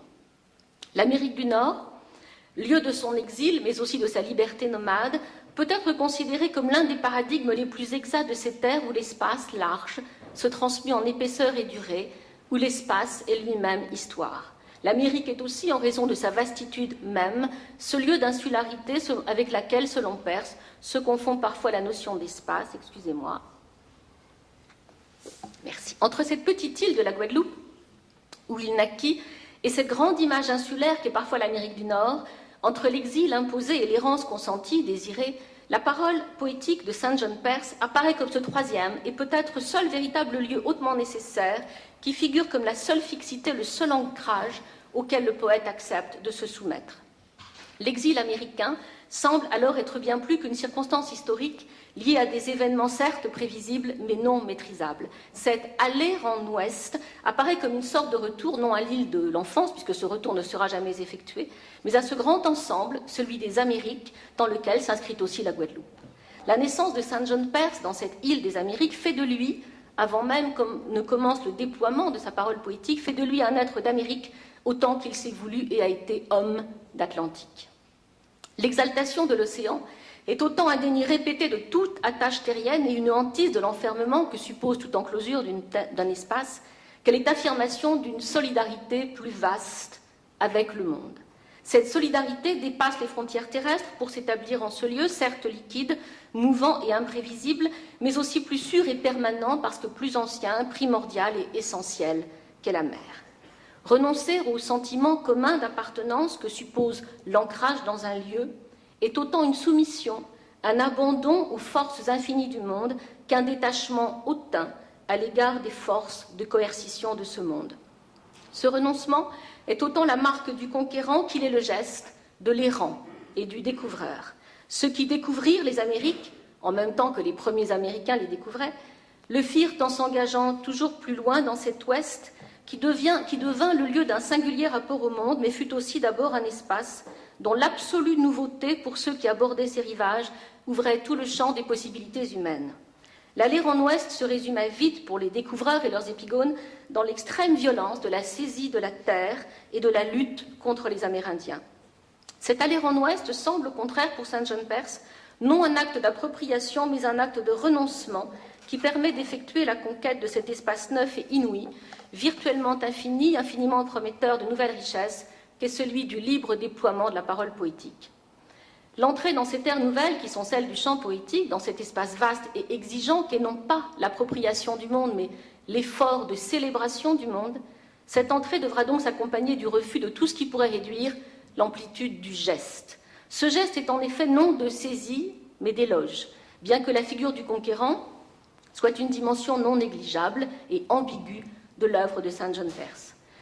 Contrairement à ceux qui, se saisissant de terres nouvelles, s'efforcent d'y établir leur légitimité, tentent d'y ancrer leur présence et de fonder leur histoire, comme le font conquérants et colonisateurs, Saint John Peirce, par un mouvement strictement inverse, semble vouloir s'écarter d'une certaine légitimité pourtant ancienne dont il eût pu se prévaloir.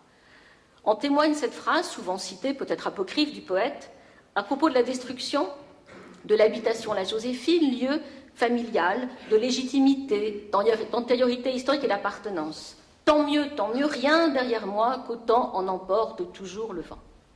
On peut évidemment voir dans ce refus d'un ancrage spatial ou temporel l'affirmation arrogante du caractère anhistorique de la gloire poétique. Mais ce refus est autant le dédain manifeste de l'illusoire sécurité, toujours fragile et fugace sécurité, qui se trouverait enclose dans la possession matérielle des choses de ce monde, dans la permanence de ces choses, pourtant possession nécessairement fugitive, comme toute vie, de biens qui seraient autant une preuve de légitimité que d'identité. Évoquant le choix de son pseudonyme, donc de son identité poétique, Saint John Peirce se rappelle avoir déclaré en 1960 à l'écrivain Marcos Victoria « Être en littérature comme ces navires qui offrent seulement leurs poupes à la curiosité des passants, un nom, un port d'attache, c'est là tout leur état civil, le reste est aventure et n'appartient qu'à eux. » La volonté est ici d'abandon et non de possession. Bien qu'il soit manifeste qu'en ce qui concerne l'affirmation de ce non-désir de possession, l'œuvre de Saint John Perse projette, comme je l'ai dit, une indéniable ambiguïté, notamment au travers de l'apologie fréquente de la conquête et de la figure du conquérant. Cependant, le poème 4 de Chronique semble particulièrement révélateur du refus du poète. Errant, ô terre, nous rêvions. Nous n'avons point tenure de fief, ni terre de bienfond. Nous n'avons point connu le legs, ni ne saurions léguer. Qui sut jamais notre âge et sut notre nom d'homme, et qui disputerait un jour de nos lieux de naissance? Éponyme l'ancêtre et sa gloire sans trace. Nos œuvres vivent loin de nous dans leur verger d'éclairs, et nous n'avons de rang parmi les hommes de l'instant. Errant, que savions-nous du lit d'aïeul tout blasonné qu'il fut dans son bois moucheté des îles? Il n'était point de nom pour nous dans le vieux gond de bronze de l'antique demeure, il n'était point de nom pour nous dans l'oratoire de nos mères, bois de jacaranda et de cédra, ni dans l'antenne d'or mobile au front des gardiennes de couleur. Ce refus de considérer le nom comme marque première d'identité, de légitimité et d'appartenance, ou du moins cette volonté d'en abandonner sa fonction première qui est de distinguer, ce refus semble être un signe étonnant de convergence avec nombre d'auteurs dont l'œuvre manifeste ce qui apparaît comme l'une des grandes obsessions de la conscience historique et littéraire dans les régions des Amériques qui ont connu l'esclavage et le système de plantation, donc la question du patronyme. Doit-on s'étonner que Saint John Perse, blanc créole de vieille souche et dont le patronyme Saint-Léger-Léger atteste l'existence et la reconnaissance d'une durée historique vécue comme telle, affirme ainsi sa parenté avec nombre d'écrivains des Amériques qui proclament la non-fonction du patronyme, son impropriété, si ce n'est son illégitimité, mais qui exposent également l'obsession romanesque que représente le nom. Le poète nous dit « Il n'était point de nom pour nous dans l'armoire de nos mères ». Est-ce une façon de dénier au nom l'une de ses grandes fonctions, celle d'être une mémoire et une appartenance? S'agit-il de faire part au monde d'une absence déjà ancienne, celle d'une véritable légitimité et d'une réelle appartenance, ou encore de l'oubli consenti et même désiré de toute appartenance?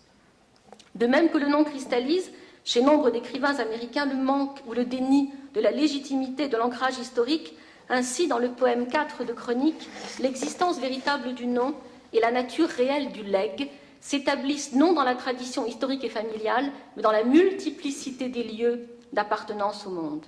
Nous n'étions pas dans le bois de luthier ou de l'épinette ou de la harpe, ni dans le col de cygne des grands meubles lustrés, couleur de vin d'épices.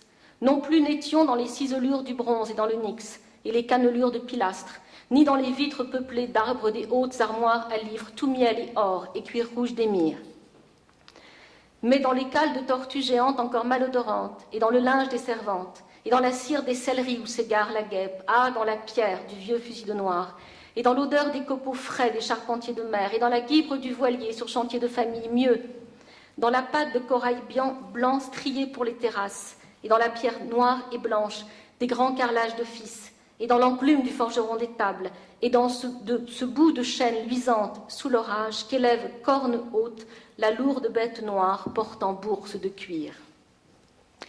Ce n'est pas à partir des objets qui sont les signes d'une pérennité familiale et d'une certaine façon de vivre, les pinettes, la harpe, les grands meubles lustrés, les ciselures de bronze et les hautes armoires à livres, que peut s'effectuer la célébration poétique d'une inscription totale dans la vastitude du monde. Elle doit au contraire s'inscrire dans une énumération d'éléments matériels plus humbles mais aussi plus denses et d'une autre tangibilité et sensualité. Les cales de tortues géantes, le linge des servantes, la cire des céleris. L'affirmation de la multiplicité des lieux d'appartenance au monde qu'exprime cette longue énumération est peut-être un refus de les hiérarchiser pour mieux exalter la totalité prosaïque et poétique des choses de ce monde, un monde terrestre et marin, odorant et présent. Elle est peut-être également le refus d'un certain héritage de ce legs qui s'effectuerait, comme il est d'usage, à travers la conservation et la transmission d'objets dont la qualité essentielle est qu'ils signifient, par leur ancienneté et leur pérennité, le poids d'une densité et d'une continuité historique. Le poète nous dit « Nous n'avons point tenure de bief, ni terre de bienfond.